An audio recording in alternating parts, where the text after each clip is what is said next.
Eu comecei no círculo de leitura quando eu tinha 13 anos.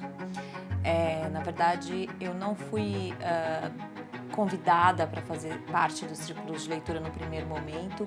Eu conheci o círculo de leitura quando eu fazia aulas de teatro num projeto social que tinha no bairro onde eu morava, na periferia de São Bernardo do Campo. E os meus colegas do teatro conheceram o círculo de leitura, porque o círculo de leitura chegou nesse projeto social. Eles começaram a participar do projeto, e eles estavam lendo Romeu e Julieta naquela época. E eu não fazia parte do círculo de leitura, enfim, porque eu não lia, né? Eu sabia ler, mas os meus pais são pessoas muito simples, tiveram pouco estudo, então eu não tinha um incentivo de leitura em casa. Eu nunca ganhei um livro dos meus pais, né, até hoje.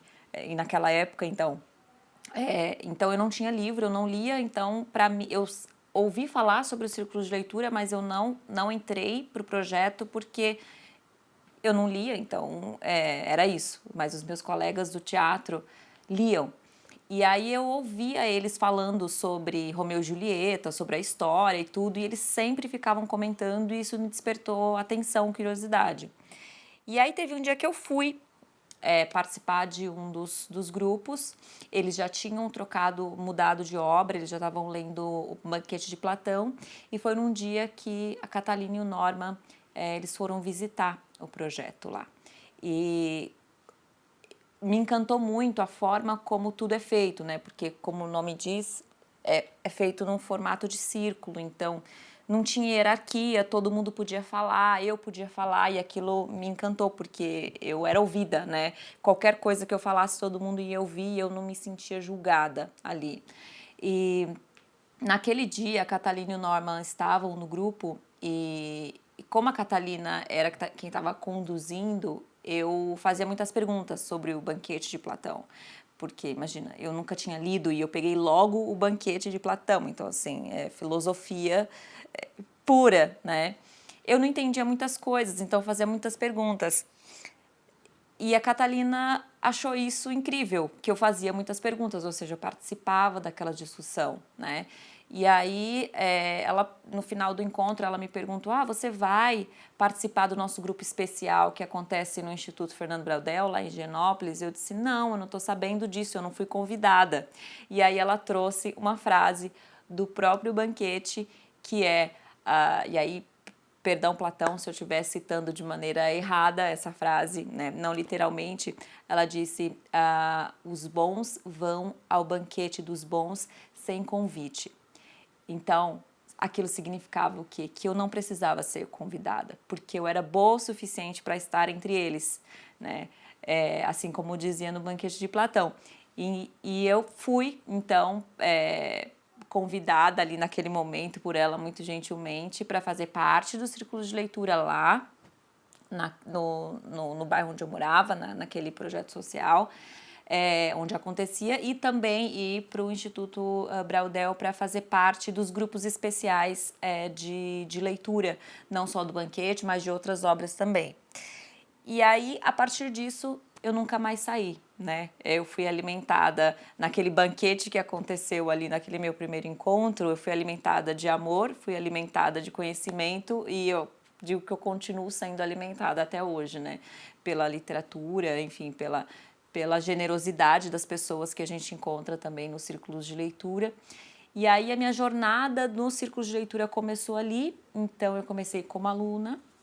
Depois eu fui ser multiplicadora, ajudando, né, a levar o círculo de leitura para as escolas de São Bernardo do Campo, na periferia, né, de São Bernardo também. Depois passei a ser coordenadora.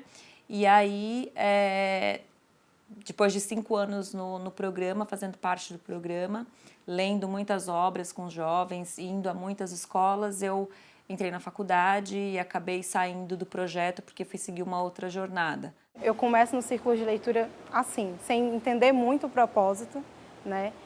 E fiquei até o 3º ano como aluna multiplicadora. No 2º ano já comecei a fazer formações externas, e eu acredito que foi a partir daí que eu comecei a crescer. Porque a partir do momento que eu saio da minha cidade, que até então eu não tinha nunca saído de Sobral, eu nasci em Brasília, mas vim para cá, para o Ceará, com 6 anos e nunca tinha saído de Sobral para outro lugar. Então, o que eu conhecia era a minha pequena infância, né? Pequena parte da minha primeira infância em Brasília e Sobral. Então, eu comecei a viajar. Conheci Camusim, Fortaleza, Acopiara, que é a região do Iguatu. Então, o Círculo de Leitura ele me oportunizou conhecer outros lugares, outras pessoas também, e levar aquilo que eu já conhecia, né? E quando eu começo a entrar nas escolas, me vêm novas indagações.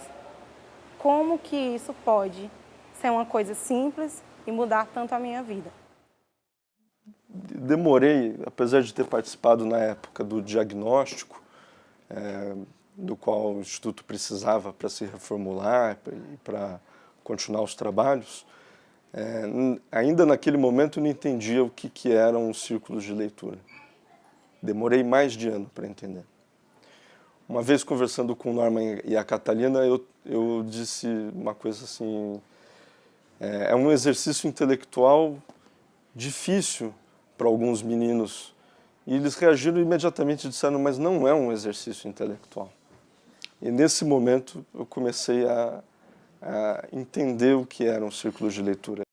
O círculo de leitura é o uso da literatura não a serviço da arrogância, da pedância, ou seja, dizer que leu Dostoiévski para poder ler Dostoiévski para dizer que leu Dostoiévski, ou para dizer que já leu uma peça de Shakespeare. Não. Se ler é viver, essas experiências que os meninos adquirem por meio da literatura servem para eles como um arcabouço para interpretar o mundo. E esse arcabouço, ele é feito, esse trabalho todo é feito de um jeito muito sensível e muito sofisticado, porque permite aos meninos interpretarem as coisas ao redor deles, suas vidas, seu cotidiano, com os recursos que essas leituras oferecem a eles. O círculo, ele mostra para você que a vida não é só aquilo, sabe, 880, 100% ali. Porque quando a gente pega um livro, geralmente a gente vai para a interpretação, né? A gente quer interpretar, não sei o quê. E aí quando você vai para o círculo, não, você sai disso, né? Eu acho que esse é um resgate a esse mito, a esse passado festivo, né? Que existe quando a gente vai para as obras mesmo, quando a gente vai para o círculo. Esse manancial, né? Isso já diz Hannah Arendt. Tudo que a gente ama, vamos apresentar para os nossos jovens. Né? Por exemplo, o Platão fala, né, que os livros precisam de amigos e parentes que os defendam. Então, se esses livros chegaram até nós, é porque foram muito amados. Então, para mim, é uma alegria imensa poder ler com esses jovens aqueles livros que me ensinaram a amar. E não, para nós da psicoanálise, quando você sonha, está tudo dentro de nós. Mas os livros, quando você vai lendo os livros, todo esse manancial do inconsciente, esse desconhecido, ele se apresenta. E nos círculos, a gente lê o livro como se fosse um sonho a ser decifrado. É um tesouro que é descoberto, decifrado em conjunto. E a coisa mais bonita é que em grupo, parece que o escritor, ele fala diferente para cada um. Então, quando estamos em grupo, lendo, cada um pensa diferente e sente diferente. Pensa e sente diferente. E aí vamos conversando, e nessa conversa, que em alguns momentos, né, Débora, até pode virar um pouco o caos.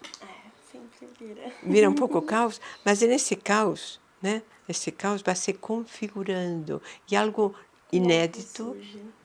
Como que é, Débora? A partir desse caos da conversa no grupo, uma terceira coisa surge que a gente não estava esperando. É que a gente não pensava, você não pensava. Então, a gente fala muito dessa gestação, que as coisas no grupo são gestadas. E nós temos uma pretensão, né? Porque uma coisa, você nasce na tua família, mas se no grupo nós gestamos juntos ideias, então como se a gente pudesse nascer de novo,